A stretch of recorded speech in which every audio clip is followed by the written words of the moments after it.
अगर आपको आज का एपिसोड पसंद आए तो द ब्लैंक पेज ऑफिशियल को सब्सक्राइब ज़रूर करिएगा और बेल आइकन को प्रेस करना मत भूलिएगा।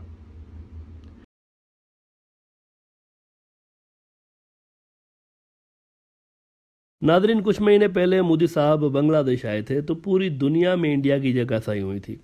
इंडिया बांग्लादेश के अंदर कितना ज़्यादा अनपॉपुलर हो चुका है ये पूरी दुनिया ने देख लिया था। बांग्लादेश के लाखों लोग सड़कों पर निकल आए थे और मोदी साहब के दौरे के मौके पर उनका एक ही नारा था कि मोदी शुड गो बैक।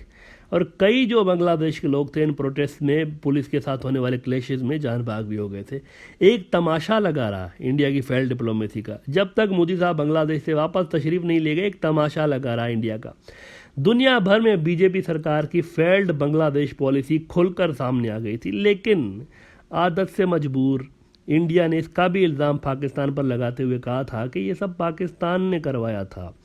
अलबत्ता अब अगले महीने 16 दिसंबर को बांग्लादेश के अंदर विक्ट्री डे सेलिब्रेशंस होनी है और ट्रेडिशनली इस तरह के ये जो दिन होता है 16 दिसंबर का, इस पर इंडिया का जो प्रधानमंत्री होता है वो बांग्लादेश आता है। लेकिन मोदी साहब के साथ गुज़िश्ता दौरे में, ये जो मार्च में उनका दौरा था, उसमें बांग्लादेश के अंदर जो कुछ भी उनके साथ हुआ है उसके बाद लग यूँ रहा है कि बीजेपी ने तौबा कर ली है कि आइंदा मोदी साहब को बांग्लादेश नहीं भेजेंगे हम। उन्होंने तौबा कर ली है। इस बार उन्होंने फैसला कर लिया है कि मोदी साहब बांग्लादेश नहीं आएंगे, क्योंकि एक तो बांग्लादेश की आवाम के अंदर रवायती गुस्सा पहले से ही मौजूद है ना, उनके खिलाफ पहले ही गुस्सा है। ऊपर से दुर्गा पूजा वायलेंस वाला जो भी वाकया हुआ है इसके अंदर जैसे बीजेपी ने अपनी वोट बैंक की पॉलिटिक्स की वजह से बांग्लादेश का नाम वहाँ पर इंडिया के अंदर ख़राब किया है, उसको यूज़ किया है, इसलिए इस पे और ज़्यादा गुस्सा है अवाम के अंदर। इसीलिए चांसेस ज़्यादा हैं कि इस बार भी मोदी जी अगर बांग्लादेश आते हैं तो बहुत बड़े मुजाहरे शुरू हो जाएंगे। लिहाजा उनका आना वैसे ही मुमकिन नज़र नहीं आ रहा। लेकिन एक और आरएसएस के बड़े नेता बांग्लादेश आ रहे हैं 16 दिसंबर को। कौन सी आरएसएस? वही तंजीम जो कि मानती है कि एक रोज़ हम पाकिस्तान बांग्लादेश इनको ख़त्म करके, इनको समाप्त करके इंडिया के अंदर दोबारा मर्ज करेंगे। वही आरएसएस तंजीम। इस तंजीम का एक बड़ा लीडर इनवाइट किया गया है 16 दिसंबर वाली तकरीब के अंदर मोदी साहब की जगह पे। अब आप सोच रहे होंगे कि हाउ इज़ इट पॉसिबल कि बांग्लादेश किसी ऐसे व्यक्ति को इनवाइट करे जो कि उसके वजूद को नहीं मानता, यानी जो कि उसकी एग्जिस्टेंस के ही खिलाफ है, उसको कैसे बांग्लादेश इनवाइट कर सकता है? तो ये हुआ है चूँकि ये मत ऐसा वाकई हुआ है। ये जो लीडर है ना आरएसएस का, जिसको इनवाइट किया गया है, कौन है अभी हम थोड़ी देर में आपको बताते हैं। लेकिन ये इतना ज़्यादा अटैच्ड रहा है बंदा आरएसएस से, ये मोदी साहब से भी ज़्यादा अटैच्ड रहा है आरएसएस से। मोदी साहब भी आरएसएस के मेंबर है, लेकिन ये बंदा जो आने वाला है ना 16 दिसंबर को, ये उनसे भी ज़्यादा अटैच्ड रहा है। इतना अटैच्ड रहा है आरएसएस के साथ कि इतना जो अपना बाप दादा का इसका घर मिला हुआ था ना, इसको बाप से इसको घर, दादा का घर बाप को मिला, बाप का घर इसको मिला था, इसने अपना वो पुरखों का घर ही आरएसएस को दान में दे दिया था। ये इतना ज़्यादा आरएसएस का एक समर्थक है ये बंदा जिसको इनवाइट किया गया है।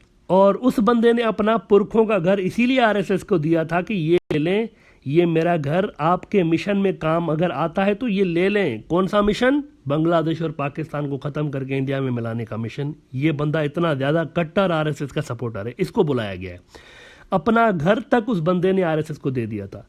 और जैसा कि आरएसएस का फ़लसफ़ा है कि इस्लाम और क्रिश्चियनिटी को यहाँ से ख़त्म करना है इंडिया से, तो उस लीडर ने भी 2010 में जब ये बीजेपी के स्पोक्स पर्सन हुआ करते थे, उस वक्त उन्होंने कहा था कि Islam and Christianity are alien to the nation. लेकिन फिर सॉरी कहकर इन्होंने लोगों को नेशन और नोशन के लफ्ज़ों के गोरख धंधे में उलझा दिया कि नहीं मित्रों, मैंने नेशन नहीं, मैंने नोशन कहा था। अब आप सोच रहे होंगे कि आखिर ऐसा कौन सा आरएसएस का टॉप का लीडर है जिसको बांग्लादेश ने बुला लिया है भाई 16 तारीख को? कैसे बुला लिया ऐसी तंजीम के बंदे को? तो हम बात कर रहे हैं इंडिया के प्रेसिडेंट रामनाथ कोविंद की। जब ये बंदा सदर बना था ना इंडिया का, रामनाथ कोविंद, तो आरएसएस के बैकग्राउंड रखने वाला ये इंडिया का पहला सदर था। इससे पहले कोई भी आरएसएस का मेंबर इंडिया के सदर के ओहदे पे फायद नहीं हुआ था। ये पहला बंदा था आरएसएस का जो कि सदर बना। ये अब बांग्लादेश आ रहा है, ये बंदा बांग्लादेश आ रहा है और मोदी जी की जगह पर ये आ रहे हैं। As per media reports Bangladesh के सदर की दावत पर ये बांग्लादेश आ रहे हैं और उस मुल्क के अंदर आ रहे हैं जिस मुल्क को आइडियोलॉजिकली ये मुल्क ही नहीं मानते, बल्कि इंडिया का ही बिछड़ा हुआ अंग मानते हैं। मोदी साहब खुद नहीं आ रहे due to fear of protest and strikes. इनको भेजा जा रहा है उनकी जगह। अलबत्ता हाँ, इनसे ये नहीं पूछा जाएगा, ये पहले हम बताते हैं आपको, ये नहीं पूछा जाएगा कि आप की जो पेरेंट ऑर्गेनाइजेशन है आरएसएस, इसके क्या विचार है बांग्लादेश के बारे में, ये नहीं पूछा जाएगा। रामनाथ कोविंद से बांग्लादेश के अंदर ये नहीं पूछा जाएगा।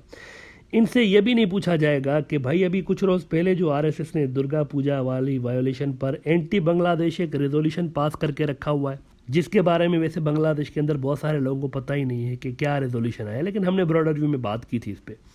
और उन्होंने उस रिजोल्यूशन में यूनाइटेड नेशंस को कहा था कि आप बांग्लादेश के अंदर इंटरफेयर करें और हिंदुओं को बचाएं, उनकी नस्लकुशी हो रही है। इस तरह का रिजोल्यूशन उन्होंने पास किया था। इसके बारे में भी रामनाथ कोविंद से बात नहीं की जाएगी, नहीं पूछा जाएगा इनसे कि वो इस पर क्या कहते हैं। हाँ, अगर कोई सवाल किया जाएगा ना, तो पता है क्या सवाल किया जाएगा, क्या होगा इन 16 दिसंबर को, क्या होगा मित्रों, 1971 पाकिस्तान, भारत ने खून पसीना बहाया, वी लव यू, नदियाँ फूल कलियाँ तितलियाँ, बरखा बादल, लेकिन पाकिस्तान तो विलन है, पाकिस्तान तो 50 साल पहले, पाकिस्तान पाकिस्तान पाकिस्तान। भाई आज क्या है, आज की बात नहीं होनी, इसीलिए इस बंदे को बुलाया गया है। आज के वक्त की बात नहीं होनी, 50 साल पहले की बात होनी है। और वो जो साल भर ज्यादतियाँ होती रहीं, इंडिया की जानिब से बांग्लादेश पर ज्यादतियाँ होती रहीं, इनको धोने की अटैम्प्ट होने वाली है येट अगेन। अगले महीने एक अटैम्प्ट होने वाली है इन सारी ज्यादतियों को धोने के लिए, और एक बार फिर पब्लिक लेवल पर इन सारे प्रयासों का इम्पैक्ट कुछ डाइल्यूट करने की कोशिश की जाएगी। लेकिन ये इम्पैक्ट डाइल्यूट होगा नहीं, क्योंकि पब्लिक इस तरह के ड्रामे जो हो रहे होते हैं हर साल ना, और ज़बरदस्ती के रिलेशंस को एक्सेप्ट करवाने की कोशिशें हो रही होती हैं, इसको बाय करने नहीं लगे। और यही वजह है कि इंडिया डाउन हो गया है बांग्लादेश के अंदर। हर साल इस तरह की चीज़ें दिखाई जाती हैं, लेकिन फिर क्या वजह है कि इंडिया बांग्लादेश रिलेशंस मुसलसल डाउन हो रहे हैं। ये सारी चीज़ें देखने के बावजूद भी कि इंडियन सदर आ रहे हैं, इंडियन प्राइम मिनिस्टर आ रहे हैं, फिर भी आप देखें कि रिलेशंस डाउन हो रहे हैं। क्यों? क्योंकि पब्लिक इसको बाय नहीं कर रही। पब्लिक आज में रहती है, मादी में नहीं रहती। मार्च में मोदी साहब की बदतरीन दौरा है बांग्लादेश के बाद ही अब नई स्ट्रेटजी इंडिया की जानिब से सामने आई है, और अब पीएम की बजाय प्रेसिडेंट को भेजा जा रहा है इंडिया की जानिब से। और इस तरह के इवेंट्स के अंदर उन्होंने एक नई स्ट्रेटजी अभी अडॉप्ट की हुई है ताकि मज़ीद डैमेज से बचा जा सके। और ये इंडिया के मौजूदा सदर का पहला वैसे दौरा होगा बांग्लादेश का। जब वो सदर बने तब से वो बांग्लादेश नहीं आए। अभी ये पहली बार आ रहे हैं क्योंकि मोदी साहब नहीं आ रहे, और ये आरएसएस के ही आशीर्वाद से सदर बने थे, तो ये पहले सदर होंगे आरएसएस के जो कि बांग्लादेश तशरीफ लेकर आएंगे।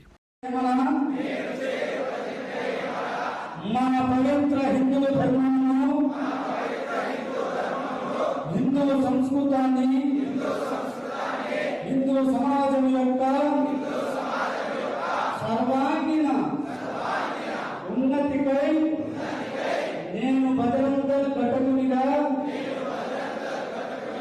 చేరి త్రిశూల